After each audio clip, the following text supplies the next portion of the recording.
Coucou à tous, je suis de retour. Tout d'abord, je tiens à m'excuser, mille excuses à tous ces gens-là qui me soutiennent depuis le début de cette chaîne, vraiment. Mais le mois dernier, je n'ai pas pu concilier études et vidéos. Ça ne veut pas dire que Dieu n'est pas important, mais j'étais vraiment hyper absorbée.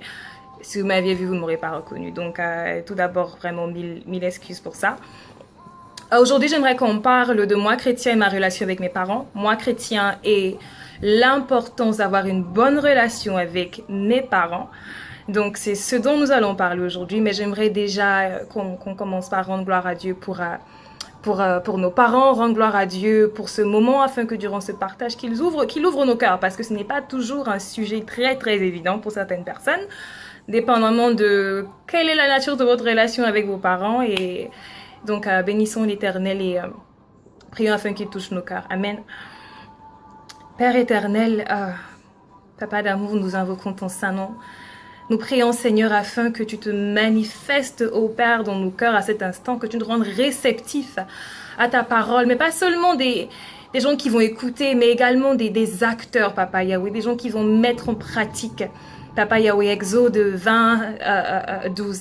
Nous te bénissons, ô Père. Je prie afin que tous ceux qui écoutent ce message soient transformés et qu'ils soient, Papa Yahweh, des nouveaux flambeaux qui vont propager cette parole de l'importance, ô Père, d'avoir des relations saines avec nos parents, d'honorer nos parents. Au nom de Jésus, je t'ai prié.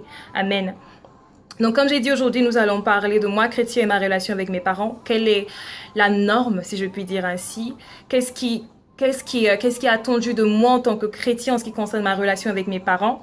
Et également, je vais donner quelques astuces personnelles de comment faire pour avoir des relations saines avec ses parents et de pourquoi c'est important aussi.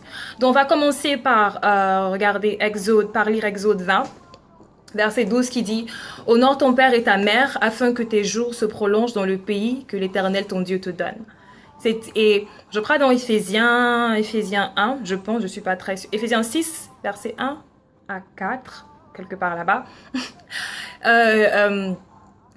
Il est dit que c'est l'un des premiers commandements qui est associé à une promesse. Donc, honore ton père et ta mère afin que tes jours se prolongent dans le pays que l'Éternel te donne. Donc, pour avoir une longue vie, en tant que chrétien, il faut que tu honores ton père et ta mère. Il y a également Colossiens 3,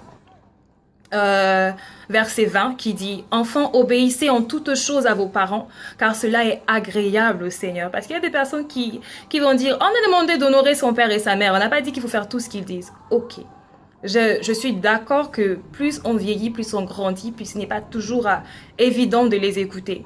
Mais en tant que chrétiens, nous sommes ambassadeurs de Christ, on représente Christ sur terre.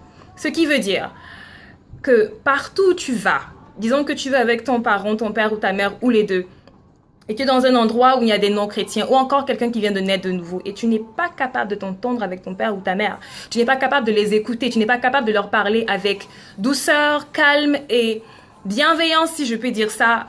Quelle est l'image que tu donnes? Comment est-ce que tu peux être un enfant de Dieu, représentant de Dieu sur terre? Christ m'a obéi à sa mère quand il était sur terre. Il a fait des choses pour ses frères et ses sœurs. Combien plus forte raison nous, il est notre exemple. Comment est-ce que je peux dire que je suis enfant de Dieu et quand ma mère me parle, je n'écoute pas ce qu'elle me dit? Quand mon père me parle, je dis « Ah, Flo, quand je m'en fous de toi, tu ne me sers à rien. » Je sais également qu'il n'est pas toujours évident d'avoir des relations saines avec ses parents. Entre guillemets. Tout dépend de notre disposition dans notre cœur. Je vais prendre un exemple simple. Moi, par exemple, je n'ai pas toujours eu la meilleure relation avec ma mère et j'y travaille encore jusqu'aujourd'hui. J'étais plus une fille à papa qu'autre chose, donc quand papa disait, c'était amen. Mais quand il s'agissait de ma mère, je sais pas, c'était un peu plus compliqué. Très étonnant. Mais quand j'ai donné ma vie à Christ, il m'a amené à comprendre que comment est-ce que je peux aller me placer en sa présence, prier, demander qu'il exauce ma prière, demander qu'il m'écoute, qu'il m'entende. Et être la première à claquer la porte à ma mère, ne pas l'écouter carrément, lui fermer la porte et venir me placer en sa présence pour prier et demander quelque chose. Ça a commencé à tiquer dans ma tête parce que c'était vraiment pas évident. La communication, c'était vraiment nada. Ce qui fait que à un moment, il a vraiment commencé à attirer mon attention sur le fait que je suis la première à me placer devant des gens, demander qu'on commence à louer, adorer, montrer le caractère le plus saint qui soit, comme on dit souvent, jouer à la sainte mitouche.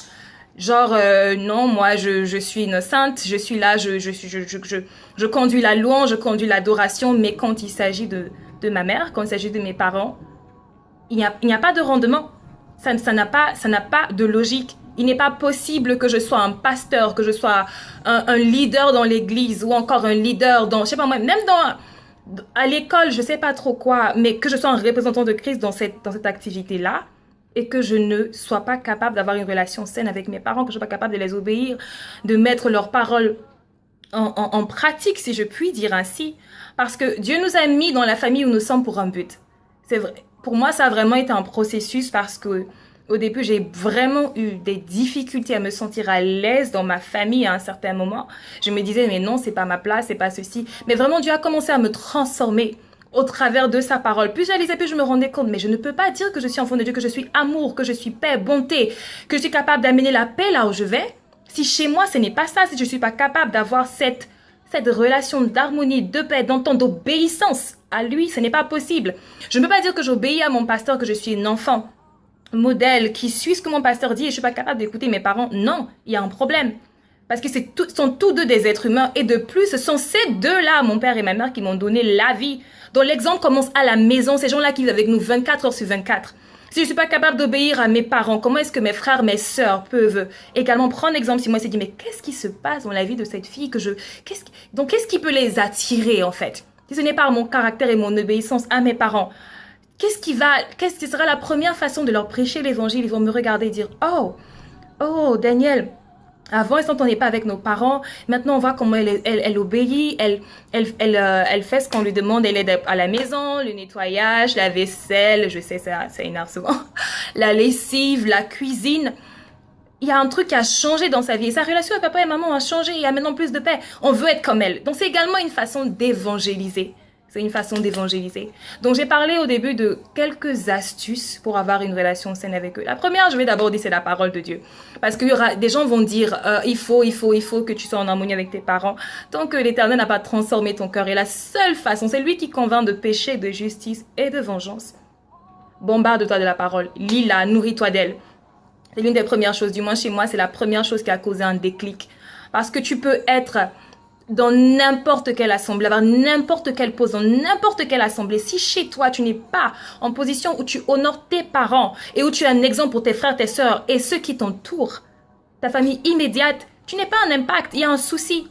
Donc la première des choses, c'est de lire la parole. La deuxième des choses, c'est souvent quand les parents font certaines choses qui nous embêtent. Vraiment, je nous encourage. Moi, c'est ce que je fais. J'essaye, mais il y a des jours, c'est vrai, c'est pas ça et je m'en repens. C'est de prendre du recul. Ok, tu te décides, tu t'assois, tu écoutes.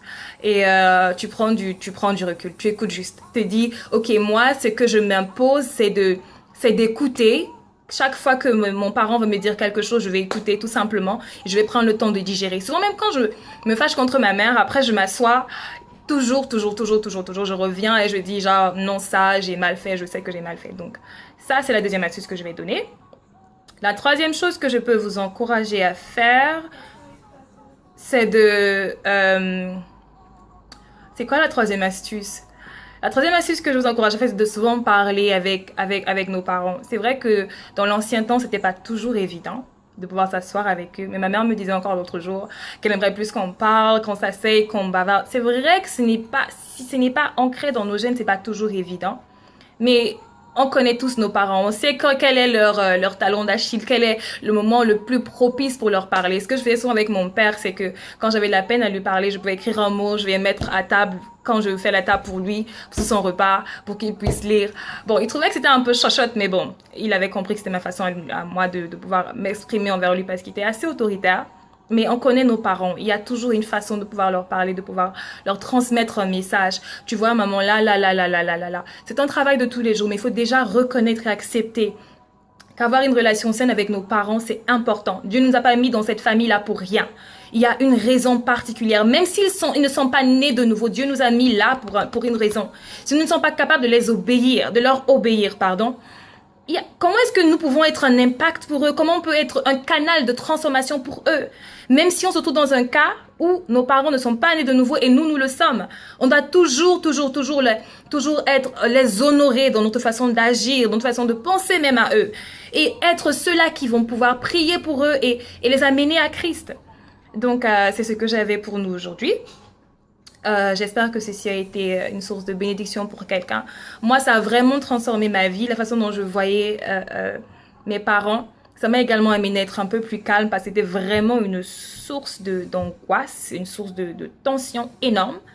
Et Dieu est toujours en train de travailler en moi par rapport à ça. Dieu m'a mis là pour une raison et c'est l'autorité qu'il a mis sur ma vie pour une raison. C'est eux. On aura besoin de leur bénédiction quelque part.